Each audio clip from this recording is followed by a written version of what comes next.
John, thanks for joining us. The ABC Australian story painted a beautiful picture of your life, your career. Is this really John Quigley? Is this who you are? I live at Trig.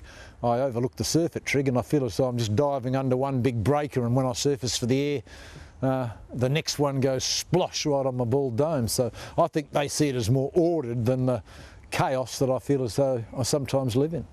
You were the representative for the WA Police for such a long time. How does it feel now not being that representative and also to being on the firing line as far as police go? Oh look, I don't take that personally. I'm disappointed, of course. I was the police union lawyer for 25 years, and I was very flattered that police, who are always in the courts, always around the criminal justice system, should choose me as their first choice of lawyer. I've got no doubt that there are people in retired officers who would like, and perhaps some serving one, who'd like me to come to a very sticky and untidy end.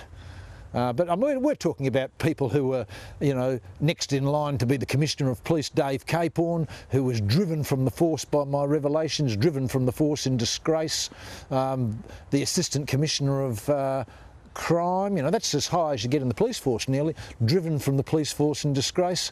I don't think these people, I know I'm not on their Christmas card list.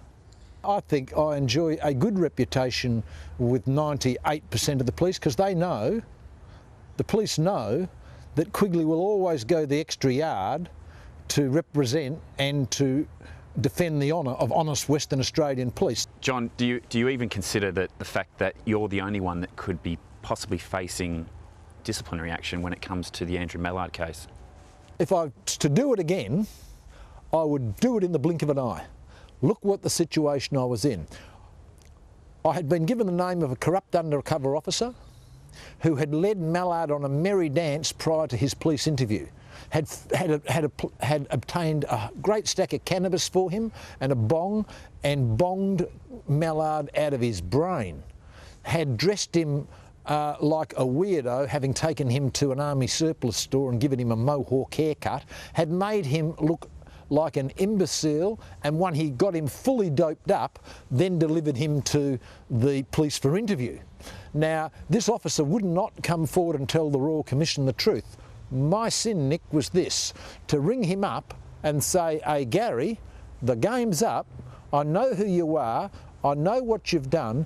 Unless you go down to the Royal Commission and tell the truth," hey, what a sin that is, Nick, trying to get a policeman to tell the truth at the Royal Commission. "But unless you go to the Royal Commission and tell the truth, I will go into the Parliament, I'll have no alternative, and tell the whole truth about the Mallard case, which will include you." Now, as a result of that phone call, the whole case was cracked, because the DPP then gave me the whole file to save the officer's identity, which proved that Mallard was innocent. I would make that phone call again in a flash. The Police Minister, Rob Johnson, he's been quoted as saying that you're a media tart. What do you say to that? I don't want to be critical. I didn't seek today's interview. I was asked and I responded. Tell me what you really think of the Minister, Police Minister, Rob Johnson. He's an empty vessel.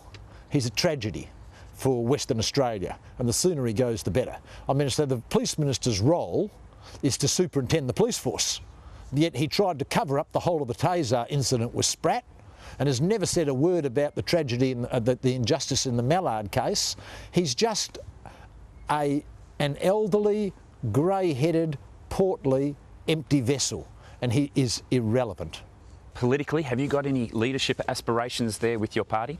I think to be leader, you've really got to have a little engine of ambition driving all the time, looking for the opportunity. I don't have that engine ticking over. I've got a V8 engine that's roaring at the moment, but it's very focused, and it's focused on equality of justice for all Western Australians. When the Taser man came to me, that's Mr. Spratt, even though that was a harder case because of the video footage and the police commissioner coming out and just vilifying Mr. Spratt on his past record and him being Indigenous, even my close friends in the media were ringing up saying, "Hey John, this is not the case, pull back from this one. Don't spoil your record on this one." But I could once again see a Western Australian who was just being rolled by the system and perhaps would have no one else to stand up for him. There is a small portion who have crept into our exploding police force who by their actions defame and defile the good name of all the honest police. And that happened in the Taser case, where just a half a dozen criminal torturers gave the impression to the world at large that Western Australian police are racist pigs like those people in the watch house. They're not. John, what is it that you love about Perth?